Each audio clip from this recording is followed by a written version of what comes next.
আসসালামু আলাইকুম। আজ আমরা আলোচনা করতে যাচ্ছি কিডনির রোগের প্রথম লক্ষণ। এবং আপনি জেনে অবাক হবেন যে কিডনি হলো একটি ফিল্টার বা ছাঁকনি এবং এটি রক্তকে মূত্রে পরিণত করে এবং এটি আপনার শরীরের একটি আকর্ষণীয় অংশ। এটি শুধুমাত্র ছাঁকনিরই কাজ করে না, এটি অনেক কিছু পুনর্ব্যবহারও করে। এটি আপনার শরীরের অনেক তরল পদার্থকেই পুনর্ব্যবহার উপযোগী করে। ধরে নেওয়া যাক আপনি সারাদিনে 8 গ্লাস পানি পান করেন অথবা 2 লিটার পানি পান করেন, যেটা আপনি সারাদিন প্রস্রাবের মাধ্যমে বের করে দিচ্ছেন। একটু চিন্তা করে দেখেন, এই পানিটা আপনার সারা শরীর জুড়ে ঘুরে আসে এবং প্রস্রাবের মাধ্যমে বের হয়ে যায়। আপনি জেনে অনেক অবাক হবেন। এখন যেটা বলবো সেটা এতটাই বিস্ময়কর যে আপনাকে অবাক হতে বাধ্য হতে হবে। তো আমাদের শরীর সারাদিনে 180 লিটার তরল পদার্থকে ফিল্টার করে বা ছাঁকন প্রক্রিয়ায় অংশগ্রহণ করে, যেটা 760 কাপ পানির সমান। যেহেতু এটা প্রথমবার শুনলেন, তো আপনি প্রশ্ন করতেই পারেন যে এই 180 লিটার পানি কি আমাদের শরীরে আছে, বা 760 কাপ পানি বা তরল পদার্থ কি আমাদের শরীরে থাকে? আসলে থাকে না। ধরা হয় গড় অনুপাতে আমাদের শরীরে 40 থেকে 42 লিটার তরল পদার্থ থাকে, যেটাকে সারাদিনে 4.5 বার ফিল্টার করে আমাদের শরীর। তার মানে 40-42 লিটারকে সারাদিনে ফিল্টার করলে সেটা 180 লিটার সম পরিমাণ হয়। তাহলে বুঝতেই পারছেন আমাদের কিডনি কি পরিমাণ কাজ করে থাকে। কিডনির আরেকটি গুরুত্বপূর্ণ দিক হলো এটি আমাদের শরীরের একটি জাদুকরী পুনর্ব্যবহারী যন্ত্র, যেটা আমাদের শরীরের প্রোটিন, নিউট্রিয়েন্টস এবং হরমোনকে পুনর্ব্যবহার উপযোগী করে তোলে। এবং আপনি যে পানি পান করেন তার 99 ভাগকেই এটি রিসাইকেল করে। তাই আমাদের আছে জাদুকরী একটি ছোট ফিল্টার বা ছাঁকনি, যাতে আছে অনেকগুলো সেন্সর, যা সহযোগিতা করে ভিটামিন ডিকে সক্রিয় ভিটামিন ডিতে পরিণত করতে, যা আমাদের রক্তচাপ নিয়ন্ত্রণ করতে সহযোগিতা করে। কিডনি আপনার শরীরের জলীয় অংশের ভারসাম্য বজায় রাখে। এটি আমাদের শরীর থেকে সব ধরনের বিষাক্ত পদার্থ এবং ড্রাগস বা মেডিসিন বের করে দেয়। আপনি সমস্ত কাজের জন্য প্রশংসা করতেই পারেন কিডনির ছাঁকনি, যার নাম হলো নেফ্রন। তাই আপনি অস্বাস্থ্যকর বা জাঙ্ক ফুড খাওয়ার আগে অবশ্যই 2 বার চিন্তা করবেন, অথবা সেই সব খাবার যেগুলো আমাদের কিডনিকে ক্ষতিগ্রস্ত করে, কারণ এটি খুবই আশ্চর্যজনক একটি অঙ্গ। গড়ে একজন মানুষের একটি কিডনিতে 1 থেকে 1.5 মিলিয়ন ছোট ছোট ছাঁকনি আছে, যাদেরকে নেফ্রন বলে। তাই কিডনি রোগ হওয়ার শুরুতেই এই নেফ্রনের সংখ্যা কমে যেতে থাকে। বয়স বাড়ার সাথে সাথেও কোনো কারণ ছাড়াই নেফ্রনের সংখ্যা কমে যেতে থাকে। এই সাথে কমে যায় কিডনির জাদুকরী ক্ষমতা এবং দূষিত পদার্থ বের করার ক্ষমতা। কিডনি ধ্বংসের পিছনে প্রধান যে কারণ সেটি হলো ডায়াবেটিস, যার শেষ স্টেজ হলো কিডনি তার কাজ করতে ব্যর্থ হওয়া বা রেনাল ফেলিওর। ডায়াবেটিসের সাথে কিডনির এই সম্পর্ককে বলা হয় ডায়াবেটিক নেফ্রোপ্যাথি। নেফ্রো শব্দের অর্থ হলো কিডনি এবং প্যাথি শব্দের অর্থ হলো রোগ। তাই এটি হলো এমন একটি অবস্থা যখন রক্তের ভিতর অতিরিক্ত মাত্রায় শর্করা বা চিনি থাকে। তাই এটি হলো কিডনি ধ্বংসের একটি সাধারণ কারণ। কিডনির এই ছাঁকনি বা নেফ্রনের ধ্বংস হওয়ার প্রক্রিয়াটি হলো, যখন আপনার রক্তে অতিরিক্ত মাত্রায় সুগার থাকে, তখন এই অতিরিক্ত সুগার আপনার প্রোটিন, এনজাইম এবং প্রোটিনের গঠনের সাথে পারস্পরিক বিক্রিয়া করে থাকে। একে ইংরেজিতে গ্লাইকেশন বলে। এবং যখন এই সুগার এবং প্রোটিন অন্য রূপে চলে যায়, তখন প্রোটিন ধ্বংস হতে থাকে। এর ফলে প্রোটিনের ঘাটতি দেখা দেয়। তখন এটিকে মেডিকেলের পরিভাষায় অ্যাডভান্স গ্লাইকেশন এন্ড প্রোডাক্ট বলা হয়। এই অবস্থায় নেফ্রন বা ছোটো ছোটো ফিল্টারগুলি আর কাজ করে না। যদি আপনার ক্ষেত্রে এরকমটা অনেক বেশি পরিমাণে হয়ে থাকে, তবে আপনার ক্ষেত্রে ছোট ফিল্টার বা নেফ্রনগুলো আর কাজ করবে না, অথবা সেগুলো সব কিছুই আপনার প্রোটিনের সাথে আটকে থাকবে। এর ফলে কিডনি সেগুলোকে ফিল্টার করতে পারবে না। তাই কিডনি রোগ নির্ণয়ের মূল চাবিকাঠি হলো প্রস্রাবের সাথে প্রোটিন যাওয়া। কারণ আমরা যদি পুনর্ব্যবহার করতে না পারি এই প্রোটিনকে, নেফ্রন যদি প্রোটিনগুলোকে পুনর্ব্যবহার উপযোগী করে আবার রক্তে ফিরিয়ে দিতে না পারে, তাহলে এটি প্রস্রাবের সাথে মিশে যায়। তাই যদি প্রস্রাবের সাথে প্রোটিন যেতে থাকে তাহলে বোঝা যাবে আপনার কিডনি এবং পাশাপাশি এর নেফ্রনগুলো ক্ষতিগ্রস্ত হয়ে গেছে। এই প্রোটিন বের হয়ে যাওয়ার ফলে আপনার শরীরে জল জমার মতো ঘটনা ঘটতে পারে, মেডিকেল ভাষায় যাকে বলা হয় ইডেমা। এই জল জমা বা ইডেমার কারণে আপনার মুখ ফুলে যেতে পারে বা আপনার হাত পায়ে পানি আসতে পারে।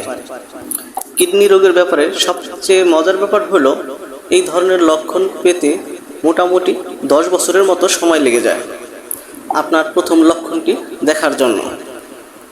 তাই আমি আপনাদেরকে প্রথম লক্ষণ সম্পর্কে বলতে চাচ্ছি, যেটি একজন কিডনি রোগ আক্রান্ত ব্যক্তি অভিজ্ঞতা লাভ করবেন। এই প্রথম লক্ষণটি হলো রাত্রিকালীন প্রস্রাব। যখন একজন ব্যক্তি রাত্রেবেলা একাধিকবার প্রস্রাব করতে যান এবং প্রস্রাব ধরে রাখতে কষ্ট হয়, এই লক্ষণটি থাকার অর্থ হলো আপনার কিডনির সাথে কিছু একটা ঘটতে যাচ্ছে। এটি অনেক কারণে হতে পারে, কিন্তু এর মধ্যে ডায়াবেটিসই প্রধান, কারণ ডায়াবেটিসেই এই লক্ষণটি আছে। কিডনি রোগের এই লক্ষণের সাথে ডায়াবেটিসের আরেকটি মিল আছে, কারণ ডায়াবেটিসের লক্ষণ প্রকাশ হতেও মোটামুটি 10 বছরের মতো সময় লেগে যায়। তাই বলা যেতে পারে ডায়াবেটিস এবং কিডনি রোগ প্রায় একসাথেই হয়ে থাকে।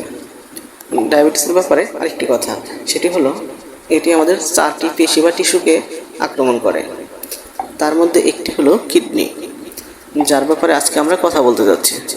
পরেরটি হলো চোখ, তারপরেরটি আমাদের নার্ভাস সিস্টেম, এরপরটি হলো রক্তনালিকা বা আর্টারিস। তাই কিডনি রোগ হওয়ার সাথে সাথেই আপনি দেখতে পাবেন প্রস্রাবের সাথে প্রোটিন, আরও দেখতে পাবো আমাদের রক্তের পরিশোধন হার কমে যাওয়া, প্রোটিন এবং অ্যামাইনো অ্যাসিড কমে যাওয়ার কারণে হাত পা ফুলে যাওয়া। কিন্তু এটি প্রকাশ পেতে প্রায় 10 বছরের অধিক সময় লেগে যায়। তাই এর কারণ নির্ণয় করাটা অনেক কঠিন, কিন্তু আমি একটি সফলতম পদ্ধতি পেয়েছি এই রাত্রিবেলা প্রস্রাব করার হাত থেকে মুক্তি পাওয়ার। এটি খুব সিম্পলি হ্যান্ডেল করা যায় ব্লাড সুগার নিয়ন্ত্রণের মাধ্যমে। তাই চলুন দ্বিতীয়টি সম্পর্কে আলোচনা করা যাক। তো এই ফাঁকে যতটুকু আলোচনা করলাম আপনি বুঝেছেন তো? না বুঝলে কমেন্ট করুন, আমি আবার বুঝিয়ে দেবো ইনশাআল্লাহ। তাই আপনি যদি সুগারটাকে নিয়ন্ত্রণ করতে পারেন এবং সুন্দর জীবনযাপন করতে পারেন, তাহলে আপনি ডায়াবেটিসের জটিলতাকে এড়িয়ে যেতে পারবেন। আপনার হার্ট ভালো থাকবে, আপনার ব্লাড প্রেশার নিয়ন্ত্রণ থাকবে, আপনার ইডেমা বা শরীরে জল জমার মতো ঘটনা ঘটবে না।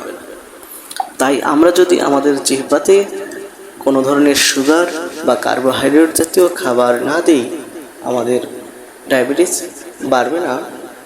কিন্তু আমরা বেশিরভাগ ক্ষেত্রে কার্বোহাইড্রেট গ্রহণ থেকে নিজেকে বিরত রাখতে পারি না, কারণ আমরা তো জানি না কার্বোহাইড্রেট কী এবং চিনি কী।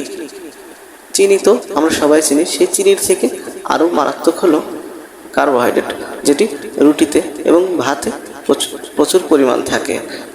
এই ধরনের কার্বোহাইড্রেটযুক্ত খাবারকে গুপ্ত চিনি বলা হয়। রক্তে সুগার নিয়ন্ত্রণ করা বলতে এটুকুই তো বোঝায় যে আমরা কতটুকু পরিমাণ কার্বোহাইড্রেট গ্রহণ করব আর কতটুকু করব না, এটি মেনে চলাই। আর এটুকু মানতে হলে তো আমাদের জানতে হবে যে আমাদের কতটুকু দরকার। তো এই ডায়াবেটিস অবস্থার বা অতিরিক্ত সুগারের প্রধান জটিলতাটাই হলো শরীরে জল জমা। তো আমরা যখন কোনো চিকিৎসকের কাছে যাই, তিনি স্বাভাবিকভাবে আমাদেরকে মূত্রবর্ধক ওষুধ দিয়ে থাকেন। তারপর রক্তে কোলেস্টেরলের জন্য আমাদেরকে বিভিন্ন ধরনের ওষুধ প্রেসক্রাইব করা হয়, কিন্তু কোনো চিকিৎসকই আমাদেরকে এই ব্যাপারে বলেন না যে আমরা যদি কার্বোহাইড্রেট কমিয়ে দিই তাহলে আমাদেরকে এই ওষুধগুলো নিতে হবে না, আমাদের উচ্চ রক্তচাপও হতে পারে। তো আমরা এটাকে বিভিন্ন ওষুধের মাধ্যমে নিয়ন্ত্রণ করে থাকি। ব্লাড সুগার মেটফরমিন এবং ইনসুলিন দিয়ে নিয়ন্ত্রণ করা যায়। কিন্তু মজার ব্যাপার হলো, যদি আপনার ডায়েট চার্ট থেকে সুগারটাকে দূর করে দিতে পারেন, তাহলে রক্ত থেকেও সুগার অটোমেটিক্যালি জাদুর মতো কমে যেতে থাকে। কিন্তু তখন কি ঘটে? যখন আমরা অতিরিক্ত সুগার গ্রহণ করি এবং ডায়াবেটিসের নিয়ন্ত্রণের জন্য ওষুধ খেয়ে থাকি, এর ফলে আসলে আমাদের এই লিভার এদেরকে চর্বিতে পরিণত করে রাখে এবং এর চারপাশে জমিয়ে ফেলে। তাই যদি আপনার ডায়াবেটিস থেকে থাকে, অথবা কিডনি প্রবলেম থেকে থাকে, অথবা আপনার রাত্রে অনেকবার করে প্রস্রাব হচ্ছে, তাহলে আপনি কয়েকটি জিনিস করতে পারেন। তার মধ্যে প্রথম হলো রক্ত থেকে সুগার কমিয়ে আনা, এবং এটি অবশ্যই করণীয়। এর মানে হলো আপনাকে কিটোজেনিক ডায়েট প্ল্যানের মধ্য দিয়ে যেতে হবে। সেকেন্ডলি, ইন্টারমিটেন্ট ফাস্টিং, যেটা অনেকটা মুসলমানদের রোজার মতো। এর ফলে আপনি কম খাবেন এবং আপনার ইনসুলিনের পরিমাণ বেড়ে যাবে এবং ইনসুলিন রেজিস্ট্যান্সই কমে যাবে, এবং এভাবে আপনার ডায়াবেটিস কমে যাবে। এর ফলাফল আপনি অনেকটা হাতে হাতেই পেয়ে যাবেন। অনেক ধরনের ইন্টারমিটেন্ট ফাস্টিং আছে, তার মধ্যে আমি আপনাকে রিকমেন্ড করব দেড় বেলা খাওয়ার জন্য। তো আপনি শুধুমাত্র দুপুরে পূর্ণরূপে আহার করবেন, যার মধ্যে প্রোটিনটাকে প্রায়োরিটি দেবেন এবং অল্প মাত্রায় ফ্যাট থাকবে। এটি হবে আপনার প্রথম খাবার। দ্বিতীয় খাবারটি হবে সন্ধ্যা 6টার দিকে বা এর আশেপাশে সময়ে। এই সময় আপনি আপনার খানার অর্ধেক পরিমাণ খাবেন, যেখানে প্রোটিন থাকবে কিন্তু কোনো রকম ফ্যাট থাকবে না। তাই আমি 3টে কিংবা 3:30টার দিকে প্রায় অনেক বেশি পরিমাণে সালাদ, তাও মোটামুটি 7 থেকে 10 কাপ পরিমাণ খেয়ে থাকি। এছাড়া এই সময় আমি কিছুই খাই না। দুপুরের খাবার থেকে আমি পর্যাপ্ত পরিমাণ প্রোটিন এবং চর্বি পাই, এবং বিকাল 3টার দিকে আমি অনেক বেশি পরিমাণে সালাদ খেয়ে থাকি। এই সালাদে আমি পর্যাপ্ত পরিমাণ সময় নিয়ে অনেক কিছু মিশাতে পারি এবং অনেক সময় নিয়ে খেতেও পারি। এতে আমি অবশ্যই অলিভ অয়েল মিশাই। মাঝে মাঝে আমি অ্যাপল সিডার ভিনেগার ইউজ করি এবং সবুজ খাবারগুলো বেশি খেয়ে থাকি। মাঝে মাঝে বাঁধাকপি খেয়ে থাকি। আমি সালাদে মাঝে মাঝে লেটুস পাতা নিয়ে থাকি। তো আমি মনে করি এটি খুব ভালো কাজে দেয়, কারণ আমি যখন দীর্ঘ সময় অনাহারে থাকি তখন এই সালাদটা খাওয়ার জন্য আমি খুবই পাগলপ্রায় হয়ে থাকি। যদিও আমি দুপুরে খেয়েছি এবং তার অল্প কিছু সময়, মাত্র 3 ঘন্টা পরেই আবার সালাদ খেয়েছি, তাই পরবর্তী 21 ঘন্টা আমি ফাস্টিং করে থাকি।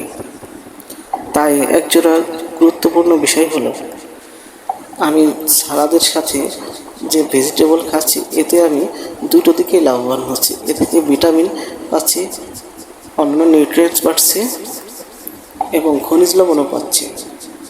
কিডনি ডিজিজ বা ডায়াবেটিসের আরেকটি জটিলতা হলো নেফ্রন ধ্বংস হওয়া, আর এটি প্রতিরোধ করতে আমরা গ্রহণ করব ফাইটো নিউট্রিয়েন্টস। ছবিতে যেরকম দেখতে পাচ্ছেন, ওগুলোতে প্রচুর পরিমাণে ফাইটো নিউট্রিয়েন্টস থাকে। এর মধ্যে খাবারের অন্যান্য গুণাগুণও আছে, কিন্তু সবথেকে বড় বিষয় হলো যেটা আছে সেটা হলো এটির মাধ্যমে আমাদের নেফ্রন সুরক্ষা পায়। এর মাধ্যমে অবশ্যই রক্তের অতিরিক্ত শর্করা থেকেও আমরা রক্ষা পাই। যদি কোনো ডায়াবেটিক রোগী কম ফাইটোনিউট্রিয়েন্টযুক্ত ডায়েট করেন এবং অন্য কোনো ব্যক্তি অধিক ফাইটোনিউট্রিয়েন্টসযুক্ত ডায়েট শুরু করেন, তাহলে যে ব্যক্তি অল্প ফাইটোনিউট্রিয়েন্টসযুক্ত খাবার খাবেন তিনি বেশি জটিলতায় পড়বেন এবং তার থেকে অনেক গুণ কম জটিলতায় পড়বেন যিনি ফাইটোনিউট্রিয়েন্টস অনেক বেশি পরিমাণ গ্রহণ করেছেন। স্বাভাবিকভাবেই এই ফাইটোনিউট্রিয়েন্টসযুক্ত খাবারে অ্যান্টিঅক্সিডেন্ট সম্পন্ন গুণাবলী আছে, যেটি আমাদের কমাতে সহযোগিতা করে অক্সিডেশন প্রক্রিয়া, এবং এটি রক্তে অতিরিক্ত সুগার থাকার প্রভাবকে প্রশমিত করে। তাই এই কারণেই আপনাকে অধিক ফাইটোনিউট্রিয়েন্টযুক্ত খাবার গ্রহণ করতে হবে। এটি একমাত্র বেশি পরিমাণ সালাদ খাওয়ার মাধ্যমে সম্ভব। পরের সবথেকে গুরুত্বপূর্ণ বিষয় হলো বেনফোটিয়ামিন। এটি অনেক গবেষণা দ্বারা প্রমাণিত হয়েছে যে এটি ডায়াবেটিস কমানোর একটি গুরুত্বপূর্ণ হাতিয়ার। এবং আগে যেটা বলেছিলাম গ্লাইকেশন, এটি সেই গ্লাইকেশনটাকেও কমিয়ে দেয়। আর হ্যাঁ, বেনফোটিয়ামিন হলো ভিটামিন B1-এর একটি ধরন। এই বেনফোটিয়ামিন আমাদের সেলগুলোকে রক্ষা করতে থাকে এবং আমাদের নার্ভকে ধ্বংস হওয়ার হাত থেকে বাঁচায়, বিশেষ করে আমাদের পায়ের নিচের অংশের নার্ভগুলোকে। এবং চোখের সমস্যা, যেটিকে ডায়াবেটিক রেটিনোপ্যাথি বলা হয়, সেটিও কমায়। এটি ডায়াবেটিক নেফ্রোপ্যাথি কমাইতেও সহযোগিতা করে, যার অর্থ আগেই বলেছি কিডনির রোগ। এটি 300 mg মাত্রায় প্রতিদিন 4 বেলা গ্রহণ করতে পারেন। 5 নম্বর বিষয়টি অনেকটা মেডিকেলের সাথে রিলেটেড বলে আমি এ ব্যাপারে বলছি না। 6 নম্বরে বলছি হলুদের কথা। হলুদ ফাইটোনিউট্রিয়েন্টস দিয়ে পরিপূর্ণ, যাকে কারকিউমিন বলা হয়। এটি খুবই কার্যকরভাবে ডায়াবেটিসের লক্ষণ এবং জটিলতা কমিয়ে দেয়।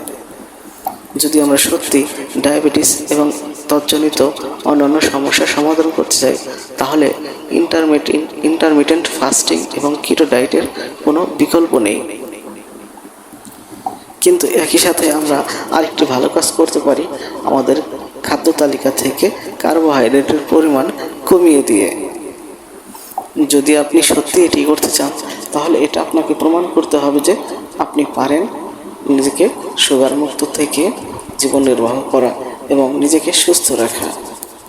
অবশ্যই আপনি এর পাশাপাশি কিছু ওষুধও খেতে পারেন, তবে এ ব্যাপারে আপনি একজন চিকিৎসকের শরণাপন্ন হয়ে তার পরামর্শ মতো নিতে পারেন। কিন্তু আমি মনে করি আমি যে ফর্মুলাটা দিয়েছি, এই ফর্মুলা আপনাকে সম্পূর্ণ সুস্থ করতে সক্ষম। তাই আমি বলতে যাচ্ছি, যদি আপনি সত্যি সুস্থ হতে চান, তাহলে আপনি অবশ্যই নিজেকে কার্বোহাইড্রেট মুক্ত জীবনযাপনে অভ্যস্ত করবেন। আর আপনি যদি এ ব্যাপারে বুঝতে না পারেন, আমাদেরকে কমেন্ট বক্সে জানান। সুপ্রিয় শুভাকাঙ্ক্ষীকে অনেক ধন্যবাদ এই ভিডিওটি মনোযোগ দিয়ে দেখার জন্য। সবাই ভালো থাকবেন, চ্যানেলটি সাবস্ক্রাইব করবেন।